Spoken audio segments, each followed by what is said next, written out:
Selamat malam Bapak Ibu, Saudara-saudari yang dikasihi dan diberkati Tuhan Yesus. Kita akan memulai kembali kegiatan di tahun 2022 dengan mengawali ibadah keluarga yang pada malam hari ini diterima oleh keluarga Silaban. Kami menyampaikan salam sejahtera untuk sekalian warga Jemaat GPIB Jemaat Immanuel Semarang dan para simpatisan yang bergabung mengikuti ibadah sektor malam ini secara virtual.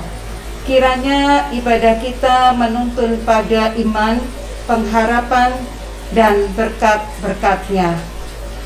Kami keluarga Freddy Fisba Silaban mengucapkan selamat beribadah. Bapak Ibu dan saudara-saudari, mari kita mengambil saat teduh sejenak, kita mempersiapkan hati untuk beribadah kepadanya.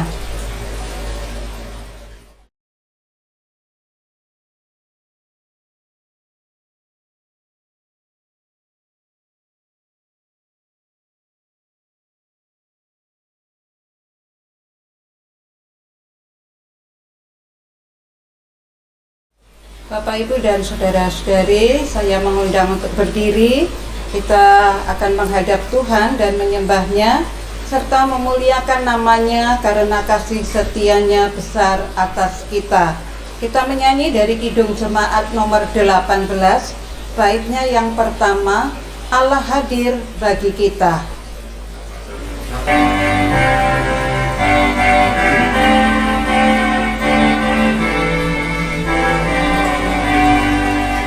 Allah hadir bagi kita dan hendak memberi berkat, melimpahkan kuasa Roh-Nya bagai hujan yang lebat. Dengan Roh Kudus ya Tuhan, umat-Mu berkatilah, baharui hati kami, oh curahkan dunia. Kita berdoa. Ya Allah, Bapa yang kami puji, sembah dan muliakan dalam Tuhan Yesus Kristus, kami bersyukur karena dari hari ke hari dalam suka dan duka Engkau setia menjaga dan menolong kami. Kami bersyukur karena diberi kesempatan bersama keluarga Bapak Freddy Fisba Silaban untuk menghayati persekutuan dengan Tuhan melalui nyanyian dan doa dan mendengarkan firman-Mu. Kuduskanlah ibadah kami ini ya Tuhan.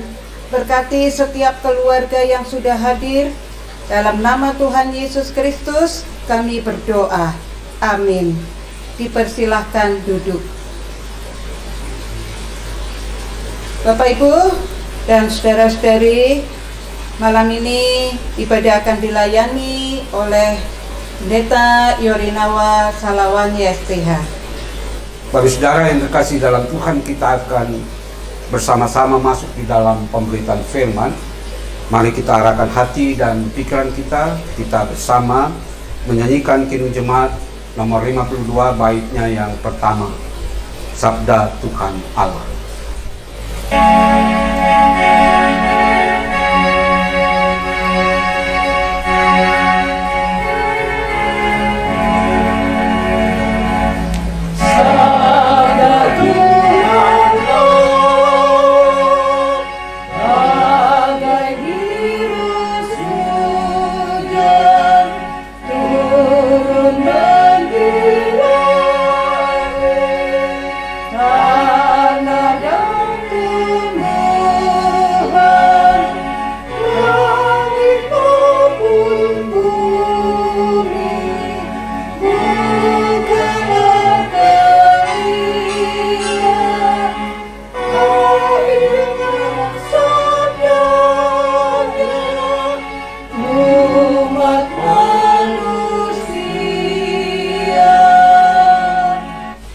Bagi saudara yang terkasih dalam Tuhan, sebelumnya mari kita bersama-sama menyatukan hati dan pikiran kita dalam doa.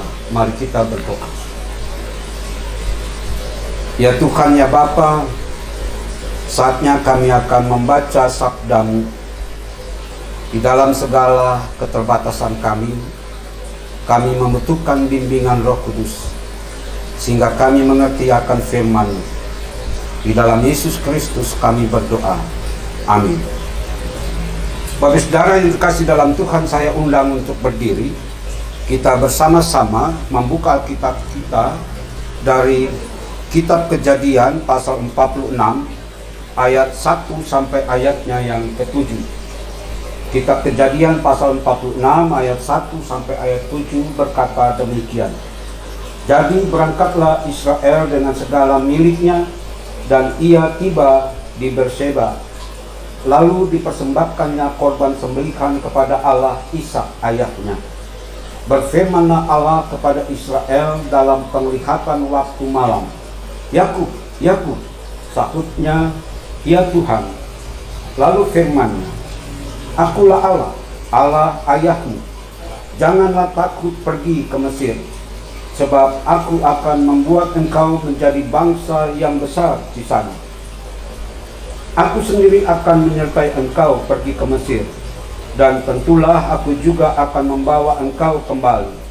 Dan tangan Yusuflah yang akan mengatupkan kelopak matamu nanti. Lalu berangkatlah Yakub dari Berseba, dan anak-anak Israel membawa Yakub ayah mereka beserta anak dan istri mereka, dan mereka menaiki kereta yang dikirim Fir'aun untuk menjemputnya. Mereka membawa juga ternaknya dan harta bendanya yang telah diperoleh mereka di tanah Kanaan. Lalu tibalah mereka di Mesir, yakni Yakub dan seluruh keturunannya bersama-sama dengan dia.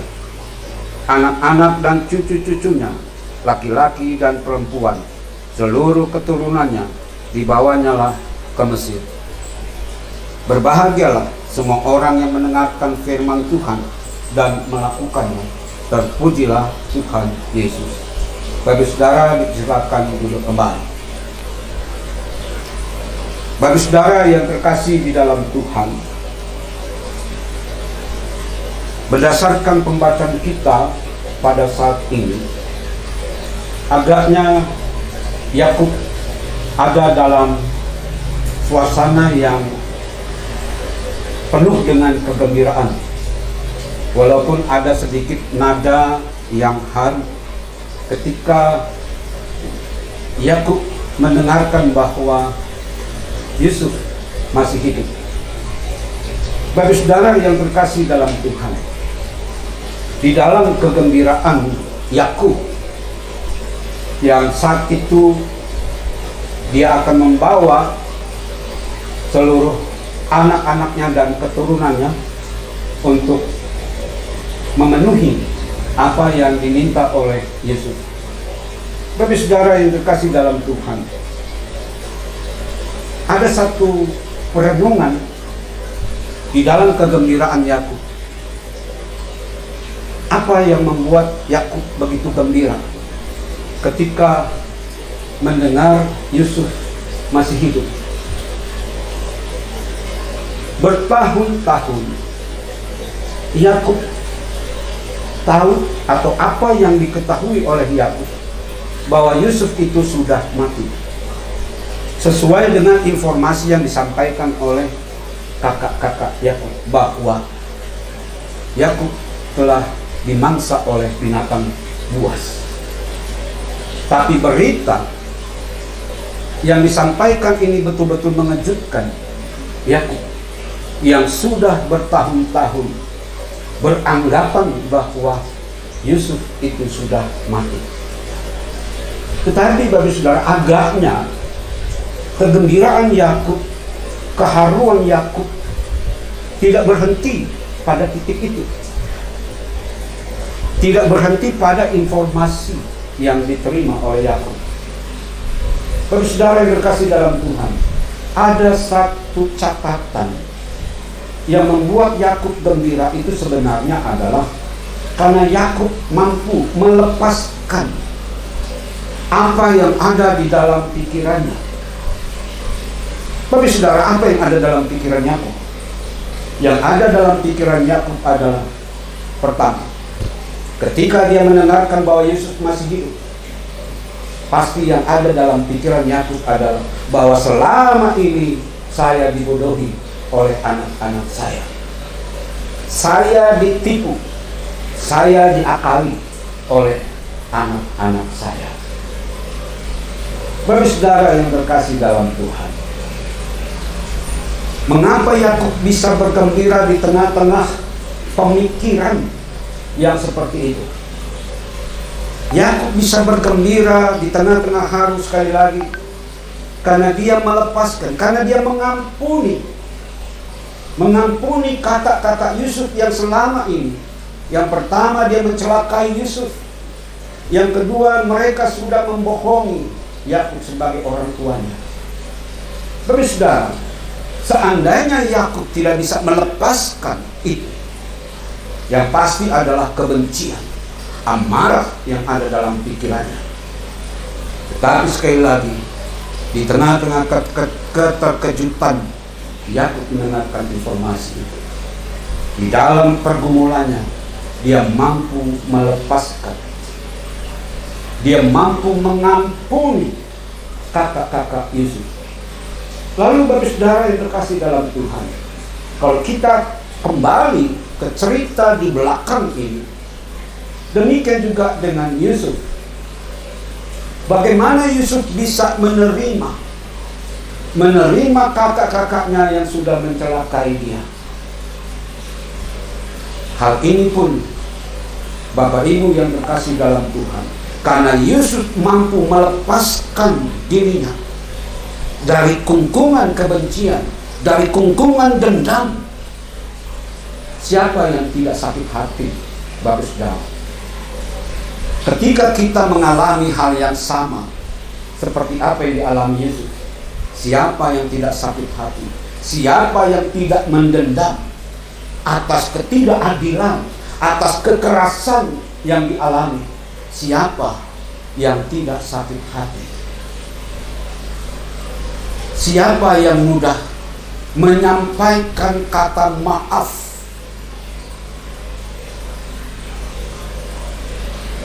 Tidak semudah itu. Tidak semudah itu ketika kita mengalami ketidakadilan yang ada dalam pikiran kita. Sampai kapanpun aku tidak akan memaafkanmu, sampai kapanpun aku tidak akan mengampuni. Bahkan di tengah-tengah persoalan, di tengah-tengah ketegangan, di tengah-tengah situasi yang sulit, mungkin sekali lagi Bapak saudara, kalau kita adalah Yusuf, kita akan katakan, biarkan mereka belajar dari penderitaan mereka, supaya mereka tahu kesulitan penderitaan yang aku alami, dan biarlah penderitaan itu mengubah mereka menjadi orang-orang yang baik. Belajar dari penderitaan. Mungkin itu semua yang kita pikirkan kalau seandainya sekali lagi kita adalah Yusuf. Dan dimungkinkan Yusuf pun mampu berbuat seperti itu. Sampai kapanpun aku tidak akan memaafkanmu, sampai kapanpun aku tidak akan melepaskanmu. Tapi dari saudara, kedekatan Yusuf dengan Allahnya memampukan dia melepaskan dendam itu. Dia mampu melepaskan hal-hal yang mungkin jahat yang dapat dia lakukan. Seandainya Yusuf tidak punya kedekatan dengan Allah, maka paling tidak dia tidak akan bertanya tentang adiknya, dia tidak bertanya tentang ayahnya, tapi Yusuf akan membiarkan mereka mati di dalam kelaparan. Tapi kedekatannya dengan Allah mampu melepaskan apa yang tidak baik di dalam pikirannya. Itu sebabnya ketika Yusuf membuka jati dirinya, yang adalah Yusuf yang mereka buang, Yusuf yang mereka celakai, Yusuf yang sudah mati itu, membawa kegembiraan bagi keluarga, bahkan bagi Yakub. Bagi saudara yang terkasih di dalam Tuhan, itu sebabnya Yakub mengatakan dalam bacaan kita, dia memutuskan untuk pergi ke Mesir. Dia katakan, sebelum aku mati, aku mau melihat Yusuf anakku yang hidup. Betapa besar cinta kasih Yakub terhadap Yusuf. Bagi saudara yang terkasih di dalam Tuhan, ketika mereka yang bagaikan arak-arakan itu pergi ke Mesir, di dalam bacaan kita di sana, tibalah mereka di daerah Berseba. Dan di Berseba ini Bapak Saudara, Yakub memberikan persembahan kepada Allah.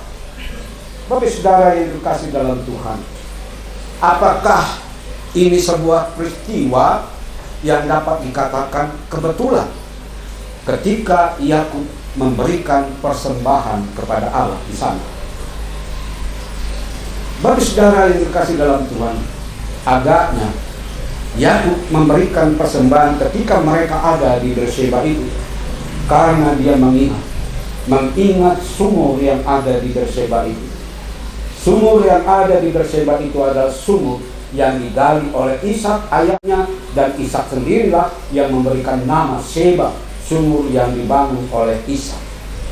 Dan di sana Allah juga berkata kepada Ishak.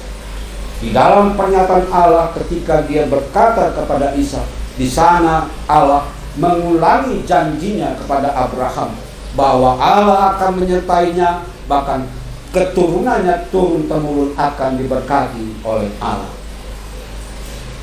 Yang kedua, bagi saudara, di Berseba ini atau di Seba atau di sekitar sumur itu, di sana ada sebuah perjanjian Ishak dengan seterunya, bahwa mereka berjanji di sumur ini bahwa mereka akan mengambil sikap damai, tidak berseteru lagi, sampai kapanpun mereka akan hidup di dalam perdamaian. Jadi ada dua hal di Berseba ini, bahwa Allah berjanji, Allah mengulangi janji Allah kepada Abraham, dan yang kedua Ishak dan seterunya Abimelek, mereka mengadakan sebuah perjanjian perdamaian. Jadi bagi saudara yang terkasih dalam Tuhan, ini semualah yang mendasari Yakub memberikan persembahan kepada Allah di Berseba ini, mengingat akan perjanjian Allah. Dan di dalam bacaan ini ternyata Allah juga menjumpai Yakub, dan Allah berjanji, Allah menyatakan kepada Yakub apa yang dikatakan di sana. Lalu firman-Nya, akulah Allah ayahmu, janganlah takut pergi ke Mesir, sebab aku akan membuat engkau menjadi bangsa yang besar. Jadi dalam pernyataan di ayat yang ketiga ini agak sedikit berbeda di dalam pernyataan Allah terhadap Ishak. Di dalam pernyataan Allah kepada Yakub di sana dikatakan yang pertama-tama bahwa jangan takut engkau pergi ke Mesir. Yang kedua, bahwa di sana dikatakan bahwa Israel akan menjadi bangsa yang besar. Bagi saudara yang terkasih dalam Tuhan, di dalam perjumpaan Allah kepada Yakub inilah yang memberikan Yakub menjadi lengkap ketika dia harus berangkat ke Mesir. Dia bukan sekedar berbahagia akan berjumpa dengan anaknya yang selama ini dianggap mati, tetapi Allah akan menyertai mereka. Dan yang kedua, sekali lagi, semangat Yakub karena Allah akan menjadikan mereka bangsa yang besar. Bagi saudara yang terkasih dalam Tuhan, agaknya pernyataan Allah ini sesungguhnya tertuju kepada umat Israel yang kelak mereka menjadi bangsa yang diperhitungkan, bangsa yang tidak bisa dianggap remeh, karena mereka adalah bangsa yang dipilih oleh Allah.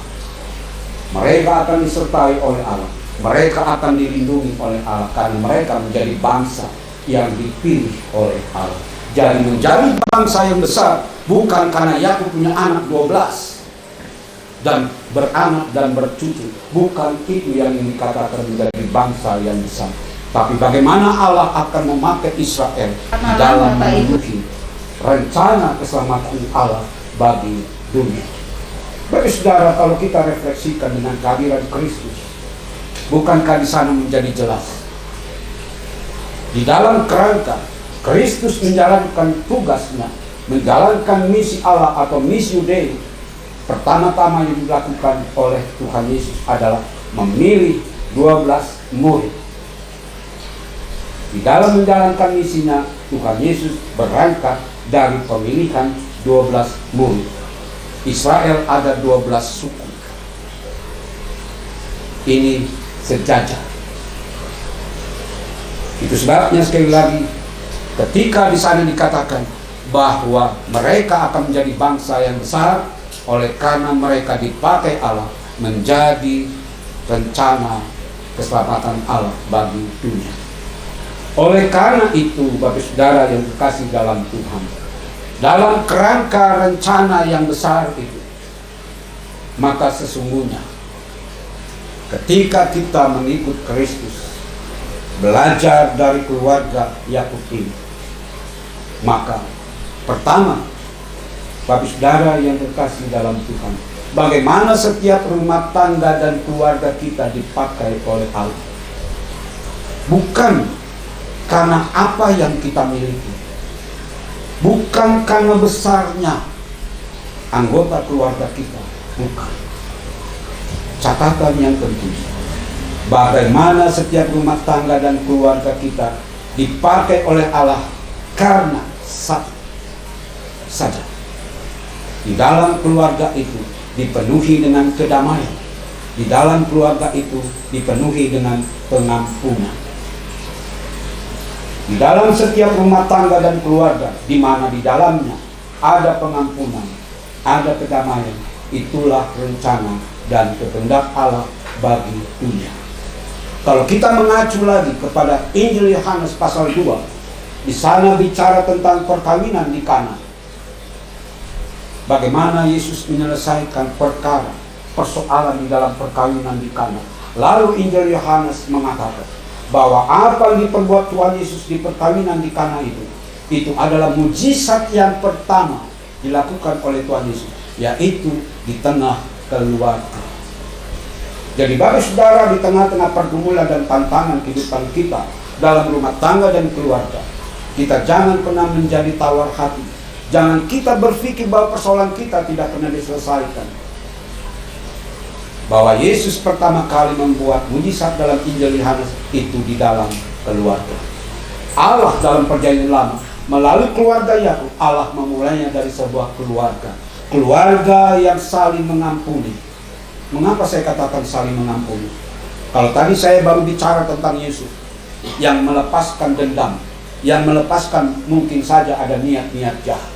Tapi bagi kakak-kakak Yusuf sendiri, mereka juga dilepaskan dari rasa takut, dilepaskan dari rasa bersalah. Dan pada akhirnya Yusuf melepaskan apa yang menjadi dengan berpikir memaafkan dan mengampuni. Dan bagi kakak-kakak Yusuf, mereka terlepas dari rasa ketakutan dan lepas dari rasa bersalah. Itu sebabnya mereka bisa saling merangkul satu dengan yang lain dengan tangisan-tangisan yang membahagiakan. Jadi Bapak Saudara yang terkasih di dalam Tuhan, maka menjadi perenungan kita pada malam ini, setiap kita akan mengalami kekerasan dalam berbagai bentuknya. Setiap kita akan mengalami ketidakadilan, khususnya di dalam tengah keluarga kita. Kadangkala kita merasakan ketidakadilan. Kita berupaya bagaimana rumah tangga kita menjadi rumah tangga yang baik. Tapi kadangkala niat-niat baik kita ditanggapi dengan hal-hal yang bertentangan. Di sana terjadilah gesekan, di sana terjadilah keributan, perselisihan, dan sebagainya. Semua itu bisa terjadi karena kita tidak melepaskan apa yang menjadi ego kita. Dalam setiap rumah tangga dan anggotanya, kalau hidup dalam egonya masing-masing, maka kita tidak akan terlepas dari pertengkaran, dari perselisihan. Itu sebabnya hidup yang melepaskan, hidup yang saling mengampuni, maka di sanalah akan hadir sebuah rumah tangga dan keluarga yang dipenuhi dengan cinta kasih, dan damai sejahtera yang dari Allah. Itu sebabnya pada malam hari ini yang menjadi perenungan kita adalah bagaimana kita bisa saling mengampuni. Karena dari hal yang saling mengampuni, hidup dalam kedamaian, di sana rencana-rencana Allah dimulai. Kalau Allah sudah memulai dalam kehidupan Yakub dan keluarganya, maka Allah juga akan membawa setiap rumah tangga dan keluarga kita yang penuh dengan kedamaian, yang penuh dengan pengampunan itu di dalam pemenuhan rencana Allah. Hal inilah yang harus kita sadari di malam ini, bahwa Allah juga mau memakai rumah tangga kita di dalam rencana Allah. Sebabnya bagi saudara yang dikasih dalam Tuhan, kehadiran Kristus membaharui kehidupan kita. Dan satu hal yang harus kita baharui adalah kita melepaskan diri kita dari kebencian, melepaskan diri kita dari hal-hal yang jahat, sehingga kita akan dengan sukacita memberikan kata maaf, memberikan pengampunan terhadap di dalam seisi rumah tangga kita, bahkan ketika kita bertetangga, bermasyarakat, bahkan ketika kita bergereja, kita saling mengampuni di dalam ketulusan hati. Itu sebabnya mengapa dikatakan kehidupan Kristiani adalah kehidupan yang bergembira, karena kehidupan Kristiani adalah kehidupan yang saling mengampuni. Tuhan memberkati setiap rumah tangga dan keluarga kita. Amin.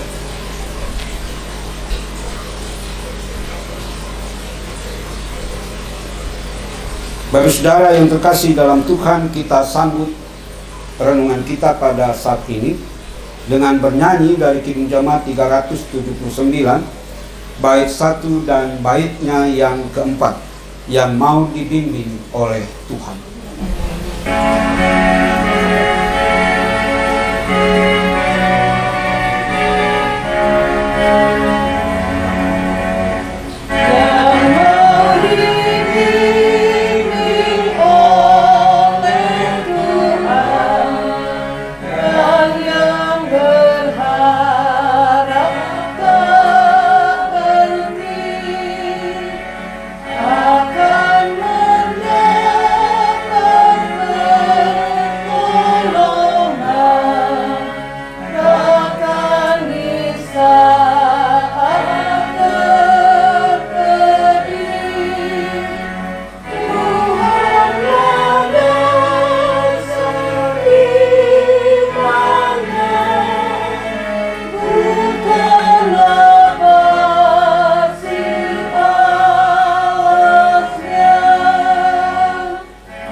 Bagi saudara yang terkasih dalam Tuhan, kita akan naikkan syafat kita.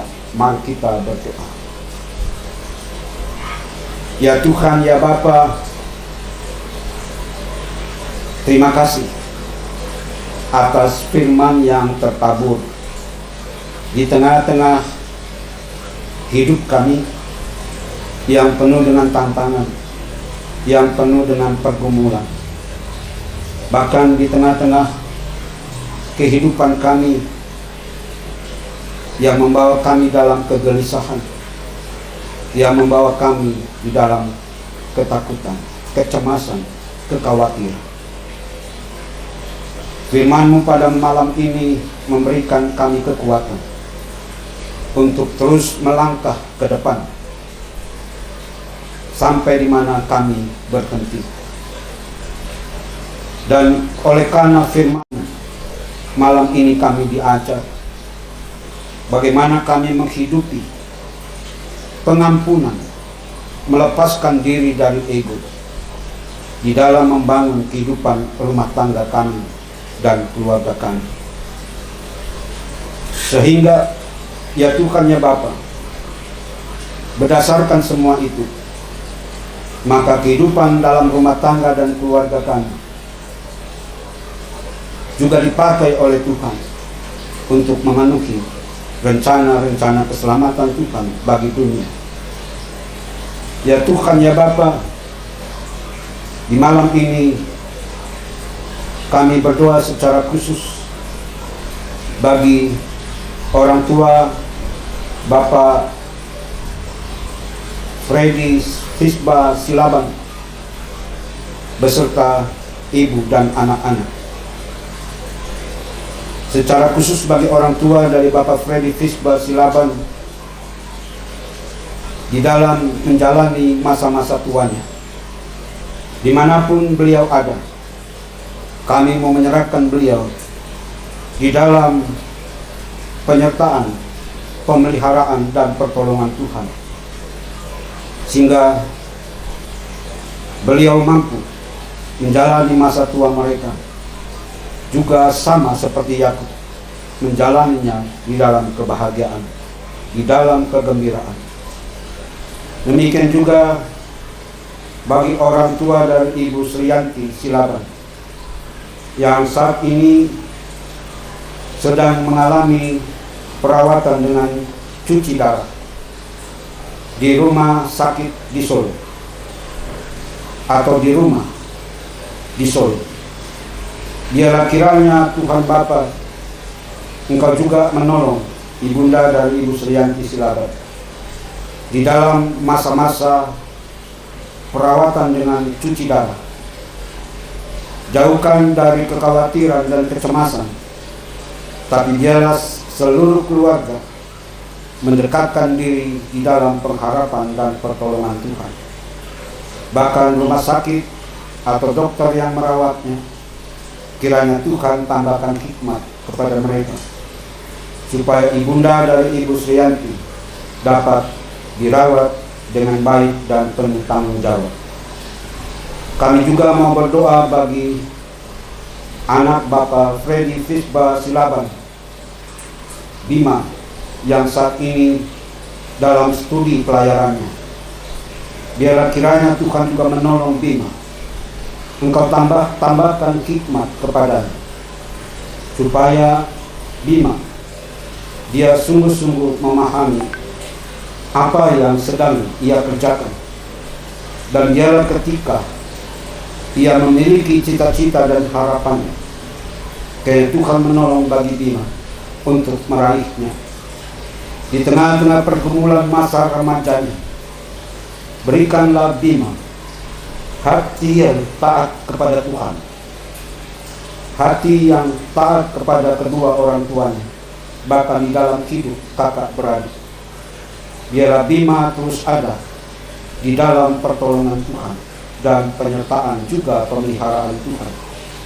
Dimanapun ia saat ini berada, biarlah keberadaannya selalu ada di dalam pertolongan dan perlindungan Tuhan. Kami juga berdoa bagi Vicky yang juga dalam studi menyelesaikan tugas akhirnya. Biarlah kiranya Tuhan menolong, memberikan hikmat di dalam menyelesaikan tugas akhirnya. Biarlah hal-hal yang dapat mengganggu untuk menjalani tugas akhirnya, Tuhan melindungi, Tuhan menjaga, supaya Vicky dapat menyelesaikannya dengan baik dan penuh tanggung jawab. Ya Tuhan ya Bapa, kami berdoa secara khusus bagi Bapak Freddy Fisbah Silaban sebagai kepala rumah tangga. Tambahkanlah hikmat kepadanya di dalam membimbing dan membina seisi rumah tangga keluarganya, bahkan khususnya bagi anak-anak. Biarlah kesabaran dan ketekunan bagi Bapak Silaban di tempat ini membawanya menjadi kepala rumah tangga yang bijaksana, kepala rumah tangga yang selalu dirindukan oleh keluarganya. Demikian juga bagi Ibu Sriyanti Biarlah kiranya di dalam keseharian, di dalam pendampingan terhadap Bapak Silaban, biarlah kiranya Tuhan juga menolongnya. Biarlah juga kesabaran dan ketekunannya membawa seisi rumah tangga dan keluarga ini selalu ada dalam sukacita dan penuh kedamaian. Ya Tuhan ya Bapa, akhirnya apa yang menjadi pengharapan bagi keluarga di tempat ini yang tidak terucapkan ketika mereka bersimpuh di hadapan, kiranya Engkau berkenan mendengarkan setiap doa dan harapan mereka. Ya Tuhan ya Bapa, biarlah apa yang Engkau berlakukan bagi keluarga ini, Engkau juga memberlakukannya di dalam setiap kehidupan rumah tangga dan keluarga kami masing-masing, dengan segala keberadaan, dengan segala pergumulan rumah tangga dan keluarga kami. Ya Tuhan ya Bapa, akhirnya kami juga mau berdoa untuk gerak langkah Jemaat Immanuel Semarang di dalam mewujudkan kehadirannya melalui program kerja, melalui persekutuan yang ada.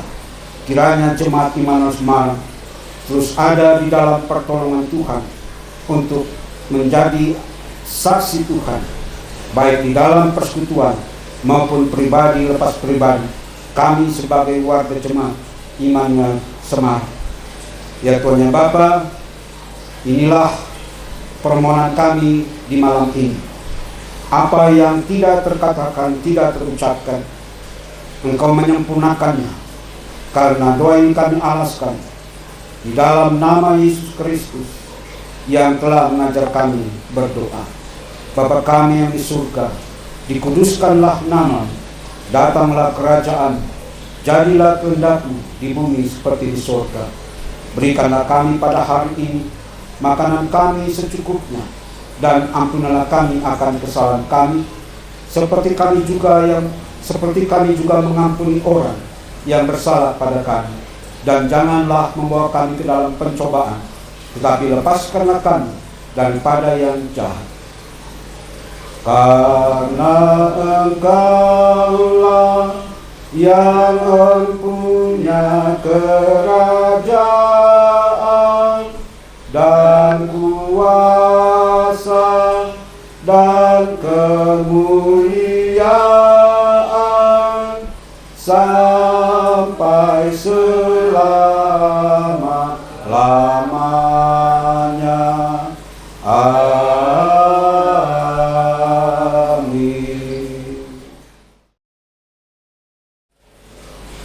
Bapak Ibu yang terkasih, kita diberi kesempatan untuk mengucap syukur melalui kantong-kantong pundi yang diedarkan dengan mengingat kata Alkitab terambil dari Maleakhi 3 ayat 10.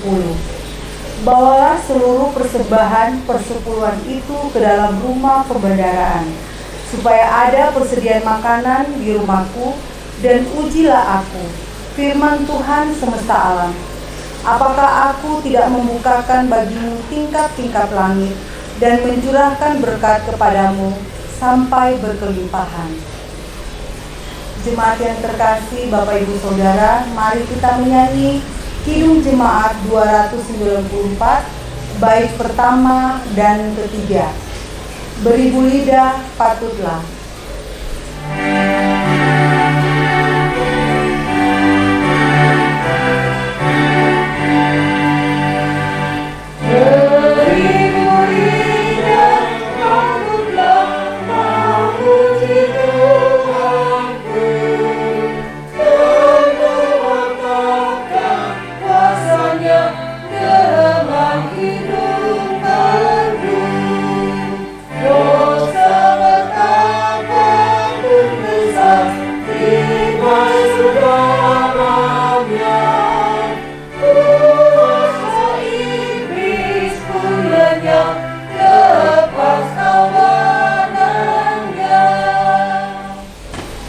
Jemaat yang terkasih, mari kita berdiri. Kita akan mendoakan akan persembahan ini. Kita berdoa. Ya Allah Maha Murah, terimalah dan kuduskanlah persembahan kami ini bagimu, sehingga berguna untuk pekerjaan memuliakan nama-Mu di dunia. Kepadamu, ya sumber hidup, kami berdoa. Amin. Dipersilakan duduk kembali. Saudara yang dikasih dalam Tuhan, kembali diundang untuk berdiri. Lanjutkan kehidupanmu dan teruslah bertumbuh ke arah Dia yang menyempurnakan hidupmu. Kita akhiri ibadah kita dengan bernyanyi dari Kirim Jemaat 450 baitnya yang kelima, Hidup Kita Yang Benar.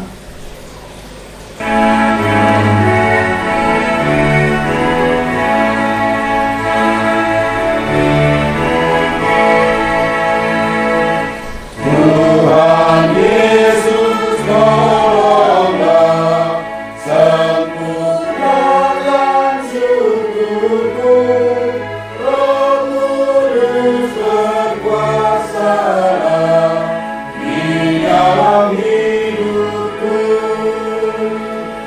Dalam susah pun senang, dalam segala hal aku bermazmur dan ucap syukur, itu kehendaknya. Mari kita bersatu dalam doa. Ya Tuhan, ya Bapa, terima kasih atas kesempatan kami beribadah bersama keluarga Bapak Freddy Fisba Silaban. Biarlah ibadah kami berkenan di hadapan Tuhan, sehingga kehidupan kami dipenuhi dengan berkat-berkat-Mu. Kami akan melanjutkan sisa hidup kami di malam ini. Kami menyerahkan persyaratan kami di malam ini di dalam berkat-berkat Tuhan. Kiranya kasih karunia dan damai sejahtera dari Allah Bapa, di dalam Yesus Kristus Tuhan, dan di dalam persekutuan Roh Kudus, kiranya menyertai kehidupan rumah tangga keluarga kita masing-masing dari sekarang kekal selamanya. Amin, amin, amin.